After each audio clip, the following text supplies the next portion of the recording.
9, 8, 7, 6, 5, 4, 3, 2, 1, 0. Plus 5 seconds. Lift off normal. P1 tracking. P3 tracking. Plus 10 Magnificent seconds. lift-off of PSLV C-57 with Aditya L1 on board. Plus 15 seconds. PSLV C-57 का सफल उत्थापन और इस जैसे कि हम सभी जानते हैं कि भारत को जो है चंद्रमा के दक्षिणी ध्रुव पर सॉफ्ट लैंडिंग कराने में जो है कामयाबी हासिल हो गई थी और विश्व का पहला देश बन गया था जिसने चांद के दक्षिणी ध्रुव पर अपना जो है यान को सफलतापूर्वक पहुंचा दिया था। ठीक है, लेकिन इसके ठीक 10 दिन के बाद ही इसरो ने, यानी कि हमारी इसरो जो है इंडियन स्पेस रिसर्च ऑर्गेनाइजेशन ने एक और कारनामा करके दिखाया, जो कि था सूरज की तरफ अपना यान को भेजना। ठीक है, 2 सितंबर 2023 को इसरो ने जो है अपना आदित्य L1 से मिशन भेजा है सूरज की तरफ, सूरज की स्टडी करने के लिए। ठीक है, अब इस जो मिशन को लॉन्च करा गया था, जिस रॉकेट से लॉन्च करा गया था, उस रॉकेट का नाम था PSLV C-57 के एक्सेल वर्जन से इस रॉकेट को लॉन्च करा गया था और 2 सितंबर के ठीक 11:50 पर इसे लॉन्च करा गया था। ठीक है, इसका काम है सूरज की स्टडी करना। जब इसको लॉन्च करा गया था तो इसने 63 मिनट 19 सेकंड के बाद ही इसे जो है धरती के ऑर्बिट में छोड़ दिया था, ये भी आपको याद रखना है। ठीक है, और ये जो है 4 महीने के अंदर 15 लाख किलोमीटर की दूरी को तय कर पृथ्वी और सूरज के बीच में एक पॉइंट है जिसे L1 पॉइंट के नाम से जाना जाता है, वहां पर ये अपनी स्टडी के लिए पहुंचेगा। ठीक है, इसे पूरा 4 महीने का समय लगेगा। क्लियर है? अब हमें यहां पर यही जानना है कि ये L1 पॉइंट आखिर में क्या होता है और कितने पॉइंट होते हैं। जैसे चंद्रयान 3 चांद पर उतरा, क्या ये भी सूरज पर उतरेगा? ये भी हम लोग बात करने वाले हैं। दूसरा, इस बार ये जो मिशन है, ठीक है, इस मिशन में किस तरीके के सिस्टम लगाए गए हैं और सूरज की किस तरीके की क्या क्या स्टडी करने वाला है, क्योंकि पृथ्वी जो है वो सूरज का चक्कर लगाती है। अब ये जो मिशन है वो L1 पॉइंट का चक्कर लगाएगा। ठीक है ना? तो L1 पॉइंट पर भेजने का आखिर में कारण क्या है? क्लियर? चलिए, सबसे पहले हम लोग इस L1 पॉइंट को ही समझते हैं। देखिए, L1 पॉइंट यानी L1 का मतलब है लैंग रेंज पॉइंट, यानी कि बिंदु बोला जाता है। अब ये बिंदु इतना महत्वपूर्ण क्यों है? देखिए, सूरज और पृथ्वी के बीच में है L1 पॉइंट। L1 पॉइंट पर इसीलिए इस यान को भेजा जा रहा है। सबसे पहला कारण तो यह है कि अगर सूरज की स्टडी करनी है तो सूरज की स्टडी करने के लिए यहां पर ग्रहण नहीं लगता है। ठीक है ना? इस पॉइंट पर ग्रहण नहीं लगता है, इसीलिए इसको भेजा जा रहा है। दूसरा सबसे इंपॉर्टेंट पॉइंट, 2 पिंडों के बीच के स्थान को यहां पर बैलेंस हो जाता है। अगर किसी भी यान को भेजा जाता है तो बैलेंस हो जाता है। कैसे? क्योंकि सूरज और पृथ्वी के बीच में इस L1 पॉइंट पे गुरुत्वाकर्षण बल को बैलेंस होता है। याद रखिएगा, यानी कि किसी भी यान के लिए ये पॉइंट पार्किंग स्थल है। समझ रहे मेरी बात को? समझे आप? मतलब भैया घूमने के लिए स्टडी करेगा ना, घूमेगा, तो घूमेगा कैसे? कुछ होना तो चाहिए ना। तो वहां पर जो है गुरुत्वाकर्षण बल है, ग्रेविटी फोर्स है, यानी कि जो कि उसे वहीं पर ही कवर कर L1 पॉइंट पर ही वो घूम सकता है और स्टडी कर सकता है कई लाखों वर्षों तक। इसीलिए इसे L1 पॉइंट पर ही भेजा जा रहा है। दूसरी चीज, खाली L1 पॉइंट ही नहीं है, टोटल 5 पॉइंट होते हैं। देखिए, होता क्या है? होता यह है कि पृथ्वी और सूरज की जो दूरी है वो है 15 करोड़ किलोमीटर दूर। हम तो केवल 15 लाख किलोमीटर दूर भेज रहे हैं बस। तो समझ गए, ये पृथ्वी के करीब रहेगा और सूरज से काफी दूर है अभी।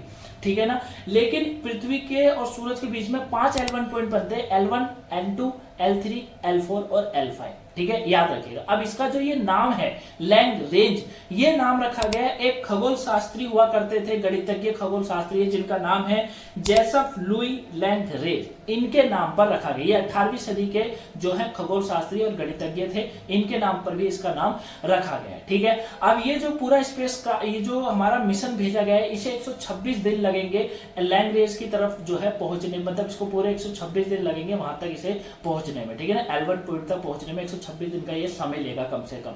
ठीक है, किस तरीके से ये वहां पर पहुंचेगा, इसे आप इमेज के थ्रू समझने की कोशिश करिएगा। देखिए, सबसे पहले ये पृथ्वी के निचले कक्ष को जो है छोड़ेगा। ठीक है, वो इसने छोड़ ही दिया है। अभी इस समय क्या कर रहा है, अगर मैं बात करूं, जो आप वीडियो देख रहे हैं, मैं वीडियो बना रहा हूं, इस समय ये पृथ्वी का धीरे धीरे से कक्ष का दायरा बढ़ा रहा है, क्योंकि 16 दिन के बाद ही ये पृथ्वी को छोड़ेगा। याद रखिएगा, दूसरा पॉइंट क्या है, 16 दिन तक ये धीरे धीरे कक्ष का दायरा इसलिए बढ़ाएगा, मतलब ये चक्कर लगाएगा पृथ्वी के। उसके बाद ये पृथ्वी के कक्ष से निकलकर L1 पॉइंट की तरफ बढ़ेगा, ये भी आपको याद रखना है, ठीक है। क्या करेगा, ये पृथ्वी के कक्ष से निकलेगा और L1 पॉइंट की तरफ बढ़ जाएगा, ठीक है। 15 लाख किलोमीटर की दूरी को तय करेगा। उसके बाद क्रूज फेज में ये उसके पहुंचेगा। उसके बाद जब ये क्रूज फेज में पहुंचेगा तो पांचवा काम होगा कि L1 पॉइंट की कक्ष में एंट्री करेगा। जैसे ये L1 पॉइंट के कक्ष में एंट्री कर देगा, ये अपना काम करना भी शुरू कर देगा, ठीक है। अब ये जो मिशन है इसमें कई तरीके के पेलोड लगाए गए हैं, यानी कि टोटल 6 पेलोड लगाए गए हैं। 6 पेलोड का मतलब होता है सिस्टम लगाए गए हैं जिनसे ये किस किस तरीके के स्टडी करेगा। तो देखिए सबसे पहला है पापा, यानी कि plasma analyser package for Aditya. अब ये जो plasma analyser package for Aditya है, ये सूरज की गर्म हवाओं की स्टडी करेगा, इसीलिए इसमें आदित्य L1 पर इस सिस्टम को लगाया गया है, ठीक है। दूसरा जो सिस्टम लगाया गया है वो है विजिबल लाइन एमिशन क्रोनोग्राफ। ये जो विजिबल लाइन एमिशन क्रोनोग्राफ है, ये सूरज की हाई डेफिनेशन की फोटो खींचने के लिए लगाया गया है। थर्ड लगाया गया है सोलर अल्ट्रावायलेट इमर्जिंग टेलीस्कोप। ये जो सोलर अल्ट्रावायलेट इमर्जिंग टेलीस्कोप लगाया गया है वो इसलिए लगाया गया है ताकि सूरज की जितनी भी अल्ट्रावायलेट वेवलेंथ है उसकी फोटो के लेगा, ये खींच सके, मिल सके हमें, ठीक है। चौथा इसमें एक और सिस्टम लगाया गया है जो कि है high energy L1 orbiting x-ray spectrometer.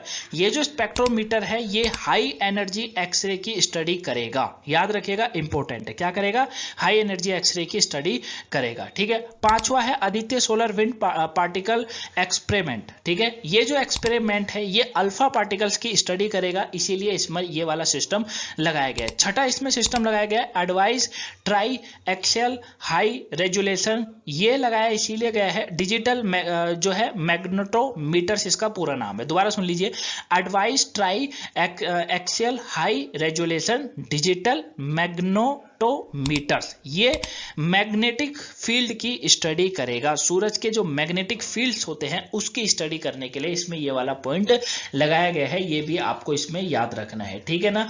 एक चीज और इसमें याद रखिएगा जो कि काफी इंपॉर्टेंट बन जाती है, वो ये है कि इस स्पेसक्राफ्ट को L1 पर भेजने की वजह क्या है। देखिए वैसे तो मैंने आपको L1 पॉइंट को बहुत अच्छे से समझा दिया, मैंने उम्मीद करता हूं कि आपको भी बहुत अच्छे से समझ आया होगा, ठीक है।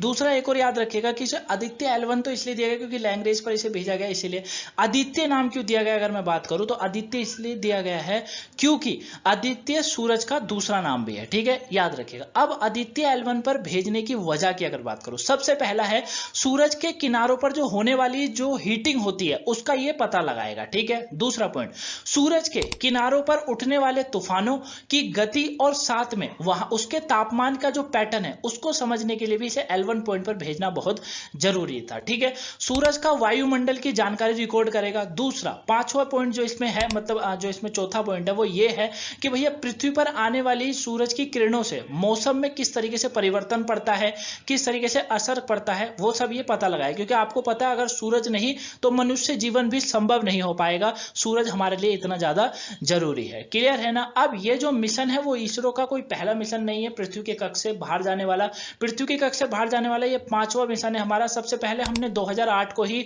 चंद्रयान 1 मिशन को भेज दिया था, ठीक है, आपको पता हो। उसके बाद हमने मार्स ऑर्बिट मिशन भेजा था 5 नवंबर 2013 को, ठीक है। उसके बाद हमने भेजा था चंद्रयान 2 मिशन जिसे 22 जुलाई 2019 को भेजा गया था, ठीक है। चौथा मिशन था हमारा चंद्रयान 3, कब भेजा गया था, 14 जुलाई 2023 को भेजा गया था। और फिर अभी हमने 2 सितंबर को आदित्य L1 मिशन भेजा है सूरज की स्टडी करने के लिए। तो इसरो का ये 5वां मिशन है जिसने पृथ्वी के कक्ष से बाहर जाकर स्टडी करने के लिए भेजा गया है, ठीक है। अब आते हैं हम लोग अपने सूरज की तरफ, क्योंकि आदित्य L1 की बात काफी हो गई, आई होप आप समझ गए होंगे, इतना ही आपको इसमें समझना था, ठीक है। आपकी नॉलेज के लिए इतना काफी है। अगर आपको इसके बाद भी लगा कि और भी कुछ समझाना चाहिए तो कमेंट बॉक्स में जरूर बताएगा। चलिए सूरज को भी थोड़ा सा समझ लेते हैं, इसकी भी स्टडी जरूरी है भैया।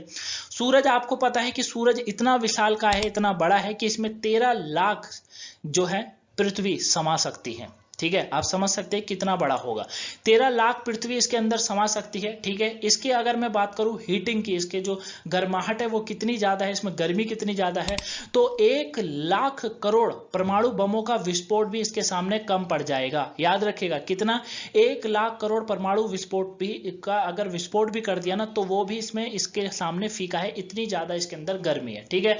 अगर मैं इसकी उम्र की बात करूं तो काफी उम्रदार है सूरज हमारा, ये करीबन 460 करोड़ करोड़ साल से भी इसके ज़्यादा इसकी उम्र बताई जाती है और अभी इसके 1000 साल तक बने रहने की उम्मीद है। याद रखिएगा कितना, 1000 साल तक के बने रहने की इसकी उम्मीद है। ठीक है, तो आई होप आप इस आदित्य L1 मिशन को बहुत अच्छे से समझे होंगे, जाने होंगे, पहचाने होंगे। ठीक है, अगर आपको लगा हो कि कहीं पर मैंने कुछ नहीं समझाया है तो मुझे कमेंट बॉक्स में जरूर बताइएगा, वहां मैं आपको आंसर जरूर करूंगा। ठीक है, मुझे जितना लगा कि आपके पेपर के पॉइंट ऑफ व्यू से आपकी नॉलेज के लिए इतना काफी है, उतना ही मैंने आपको समझाया है। क्लियर है? बाकी अगर आपको लगे कि नहीं कुछ और भी समझाना चाहिए था तो मुझे कमेंट बॉक्स में बताइएगा, मैं आपको वहां पर जरूर इसके द्वारा हम लोग पार्ट 2 बनाकर आपको समझा देंगे। ठीक है, वीडियो पसंद आई हो तो वीडियो को लाइक करिएगा, चैनल पर नए आए हैं सब्सक्राइब जरूर कर लीजिएगा। ठीक है, और मिलूंगा मैं आपसे नेक्स्ट वीडियो में, तब तक थैंक यू फॉर वॉचिंग। अगली वीडियो जो हमारी होने वाली है वो भी हमारी मिशन के ऊपर ही है, लेकिन हम लोग कंपैरिजन करेंगे कि आखिर में कैसे इसरो इतना आगे पहुंच गया और पाकिस्तान की स्पेस एजेंसी कहां पर डिपेंड करती है। ठीक है, ये वीडियो भी आपको बहुत जल्दी मिलेगी। जब तक आप इस वीडियो को शेयर करिए दबाकर, मिलूंगा नेक्स्ट वीडियो में, तब तक के लिए thank you for watching guys, have a nice day, thanks for watching guys, have a nice